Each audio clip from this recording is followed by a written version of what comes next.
just get this shit popping, okay? You love me like you know I could be leaving in the moment's notice. You're telling me to stay into the morning. You know a nigga homeless. Hey guys, welcome back to my channel. It's your girl Sophie and I'm back with another video for you guys. Today I'm going to be talking about 13 things you should know before you start your junior year of high school. Junior year of high school is like, before you start, people are always talking about like, oh my gosh, it's so stressful, da da da da. And yes, it is stressful, but it's a time for you that you really have to get your shit together. And yeah, so I'm just going to talk to you guys about some things you guys should know before you start junior year or even in your junior year of high school. So my first thing on the list is to not get stressed with schoolwork. And I know that might be a little bit hard because you're going to be taking like a lot more classes or harder classes, but you guys should always have something to like take your mind off of school. Things could be like you listening to music or you watching TV or you just going out and hanging out with your friends, but always have something to be able to take your mind off of school when it starts getting stressful to you. The second tip that I have is to get friendly with your teachers, and this is a big and is a very important part of your junior year because your junior year you're about to like start applying to schools, you're taking your SATs and stuff, and you want to have that teacher you can talk to be able to get you that recommendation for school. My third tip is to be well-rounded in all aspects besides just your schoolwork, and that means like being in clubs, volunteering, playing a sport, and not just relying solely on schoolwork, because some schools, they don't want to just have someone who has a 4.0 GPA. They want someone that has like a 3.8 but is in like organizations, volunteer, all that stuff. So just make sure that you don't focus only on school, if that makes sense, like your grades and stuff. My next tip is take advanced classes. This is the year that colleges really look at to see how you improve from your 9th grade to your 11th grade year. So you want to take a couple more APs, a couple more GT classes, a couple more honors classes. You just want to make sure that you take those classes and you also get a good grade in those classes. My next tip is to pay attention in class. And this may seem silly, but like, you have other classes, your mind, you may not be feeling mentally there one day, so you want to make sure that you're paying attention and you're getting all this information from that class you can possibly get so you can get that good grade in that class. My next tip is do your research on colleges. This is a very important piece of information because you want to make sure that gosh, my legs, hold up. You want to make sure that you do your research on colleges, whether you want to go to a PWI or an HBCU, and from those two sections or categories, you want to make sure that you look at the best school that fits for you and all that other stuff. My next tip is to not allow other outside influences or outside people to like kind of like sway you or judge you and tell you what to do with your college and career goals. Because for me, when I was applying to colleges and stuff, I listened to like too many people. So the schools that I put on my list and like applied to, I didn't really like want to apply there. I just applied there because other people were telling me, oh, apply there, apply there, apply there. And that shouldn't be the case. Like, yes, you want to listen to some people, like your parents and stuff like that, but you don't always want to like have them tell you, oh, apply to this school, apply to that school. You want to do it because you see yourself going to that school. And that's another important like aspect, because if you don't see yourself going to that school, why are you applying there? Just even if you have a free waiver, why are you wasting, you're wasting someone else's slot or whatever that could get accepted if you get accepted and you don't even want to go there. Like, you know what I'm saying? And yeah. I'm so annoyed.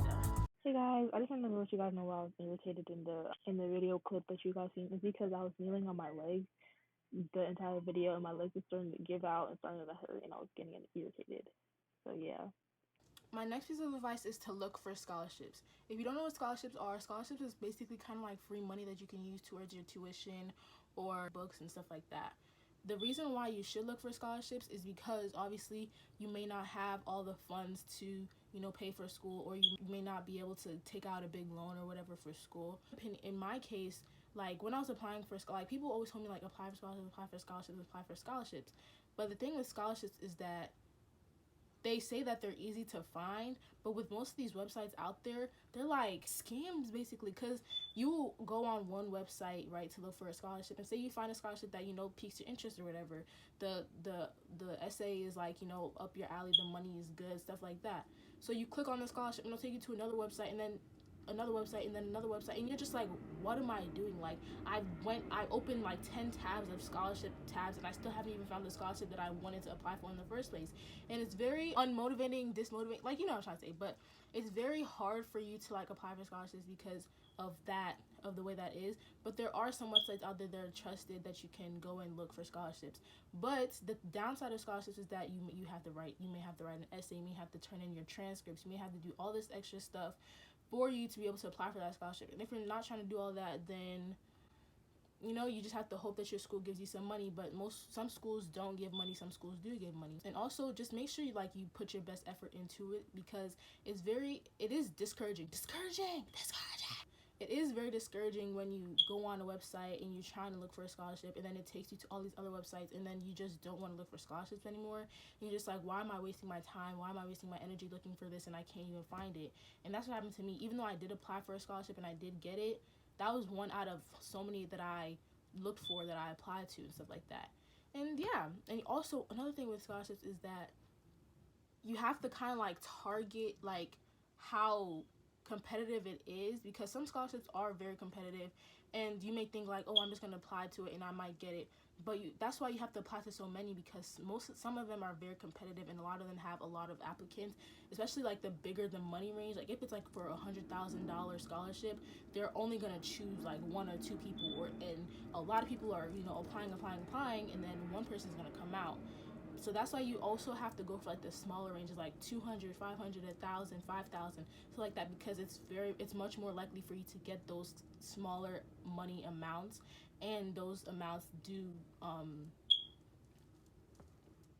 add up in the end of the time to help you pay for school. I just wanted to clear something up really quickly. I know I guess I feel like I was giving scholarships like a bad rap and stuff like that, but to think about it, you're getting someone else's money, like, you know. So I guess that's the like whole reason why they wanna make sure that, you know, you're up for the challenge and up for getting their money, because that's someone's thousands of dollars, hundreds of dollars that they're just giving to you for free. So they just, you know, want to make sure that you're worth it, I guess. But yeah, so don't take what I said like harshly, like you shouldn't look for scholarships. I was just giving you guys like the pros and cons of what the real thing is of looking for scholarships. And yeah. My next tip is to stay organized with your college related things, and to create a college binder. I don't have my college binder with me right now, but when I do, I will insert a picture on either side of me to show you what it looks like and how many like tabs it's in there and stuff like that. And basically how I organized my binder was with the teachers that I wanted to give me recommendation, the schools I was applying for, how much money the schools cost, and then scholarships tab. So like if I found any scholarships that I wanted to apply to, I would write them down and then write the website down, and then go to the website and stuff like that later on. And that did make me so much more organized with my college stuff, because it kind of like had all my information in one spot, and had all my like college logins, all my FAFSA stuff, like all my like stuff that you need to apply for colleges and stuff that you need to know. It had it all in that one binder, and it made it so much easier for me. Like when my mom was doing my FAFSA, I just gave her the binder and she just went to go do it, because all my stuff is in there, and I don't need to go looking through papers and just making my room a mess to look for one single thing, you know? My next thing is to take both the SAT and the ACT. In my case, I took only the SAT, and I wish I'd taken the ACT and the SAT, because then I could have like give both my scores to the school and see like which one like they would take and stuff like that. And it gives you a better chance of getting into that school. And my next tip is to take a SAT or ACT in the beginning of your junior year and the end of your junior year, because in the beginning of your junior year is when you like kind of like see where you are to like apply to schools. And then you like learn your English and your math stuff that's going to be on the SAT or the ACT. And at the end of the year, you take it again to see how much you've improved, or if you didn't improve and stuff like that. And then you could take a prep class in the summer, and then in the beginning of your senior year, you take another SAT or ACT, and then that's be like your final time if that's what you wanted to do. My next tip is to start thinking about your college essay ideas. I say this because you obviously need an essay to apply to colleges and stuff like that. So if you start having an idea of what you want to talk about in your essay, you can just like start doing rough drafts and stuff like that. And it's pertaining mostly towards the end of your junior year of high school, because that's when like it starts getting more serious for you, and you can now start applying any experiences you had in the past, it's like that, to generate your essay. My last tip is to set up your Common App or Coalition app before your senior year, so like at the end of your junior year as well. And these apps, if you don't know what the Common or Coalition app is, it's just an app where most schools keep their application, and most schools actually use Common App, but then some other schools that aren't on Common App or don't have a application from their website use the Coalition app.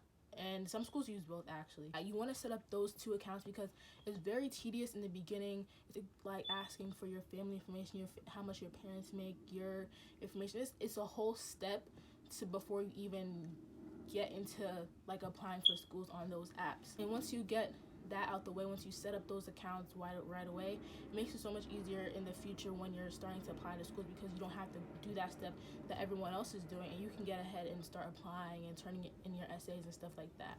So that concludes the end of the video, guys. If you liked it, make sure you leave a like, comment, and subscribe. And if you like my hair, actually I forgot to show you guys my hair. My friend fleeked it for me, period. I will leave her Instagram in the bio down below. And yeah, bye. Night fucks every day up, every day.